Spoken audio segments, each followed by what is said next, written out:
को दिल्ली की सड़कों से ऐसी तस्वीरें सामने आई जिसने भारत देश की आत्मा को झकझोर करके रख दिया। वो शिक्षक जो बच्चों को अंधेरे से निकालकर सफलता की ओर ले जाते हैं, वो सिर्फ आखिरकार धरने पर क्यों बैठे?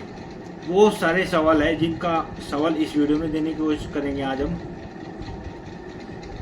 जैसा कि उन्होंने धरना दिया दिल्ली में 31 अगस्त 2025 को, उसमें उन्हें लाठियाँ खानी पड़ी और पुलिस हिरासत में रहना पड़ा और बदजुबानी, पुलिस की बदजुबानी उन्हें सहनी पड़ी। एक टीचर को तो यहाँ तक कि हाथ भी टूटने का फोटो सामने आया। वो चोट उन्हें नहीं लगी थी, वो चोट उन्हें लगी थी जो बच्चे सालों से तैयारी कर रहे हैं कि हमारा भविष्य अच्छा हो सकेगा नौकरी लगकर। उन माता पिता को लगी जो ये सोचते थे कि मेरा लड़का या मेरी लड़की कल को नौकरी कर कर अपना भविष्य तय कर सकेंगे, उनको लगी थी ये चोट। एसएससी जो है ट्रांसपेरेंसी का दावा तो करती है पर सवालों से छुपती है। भाई सवाल का जवाब तुम नहीं दोगे तो कौन देगा? किसी न किसी को तो सामने आना ही पड़ेगा जवाब देने के लिए। हम ये कह रहे प्रोटेस्ट नहीं करेंगे, पर कोई कम से कम कोई आके ये तो कोई हमारे पास 10 लोग आओ या 15 लोग आओ, कम से कम कोई एक कुछ तो बात आके कहे जिससे बच्चों को थोड़ा संतुष्टि मिले कि हाँ हमारे सामने चेयरमैन सर का एक वीडियो आया है या कोई मतलब वहाँ से आउटपुट आया है।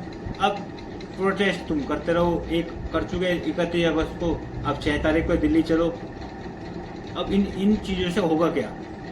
बच्चे प्रोटेस्ट करते रहेंगे, चीज़ें टूटती रहेंगी, फूटती रहेंगी, बच्चों को नुकसान, तो उनकी पढ़ाई वेस्ट हो रही है। सब चीज़ों का एक आकलन करो। अभी सीजन होने वाला है 13 अगस्त से शुरू, उनकी पढ़ाई डिस्टर्ब हो रही है, उनको ये तक नहीं पता कि एग्ज़ाम होगा या नहीं होगा। अगर होगा तो जिसको कंपनी को टेंडर मिला इक्विटी को वही कराएगी या कोई और कंपनी कराएगी। बच्चों का भविष्य अंधेरे में डाल दिया गया सरकार द्वारा। इसमें कोई ना कोई स्टैंड लेना चाहिए। हमारे एजुकेशन मिनिस्टर को सामने आकर बच्चों को दिलासा देना चाहिए। वो कोई गलत मांग थोड़ी करे, एक लोकतंत्र देश है हमारा, कोई हजूम थोड़ी है।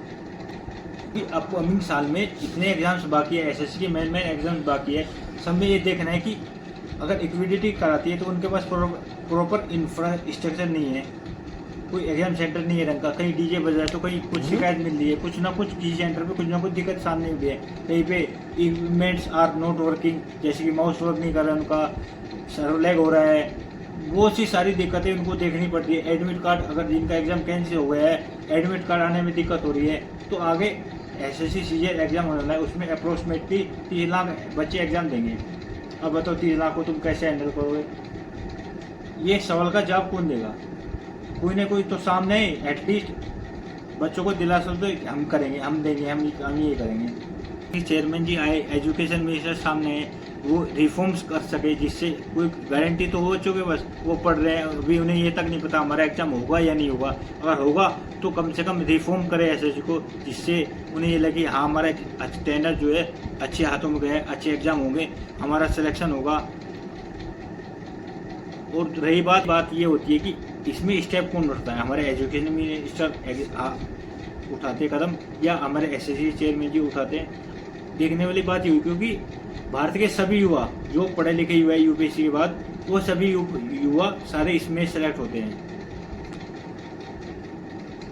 तो वोट डालते हुए इस बात पे कोई एक्शन ले, कोई सामने तो आए कि हम इस तरह से एग्जाम कराएंगे, कोई तो रिफॉर्म्स करे एसएससी को, कोई तो उनकी बात सुनने वाला हो।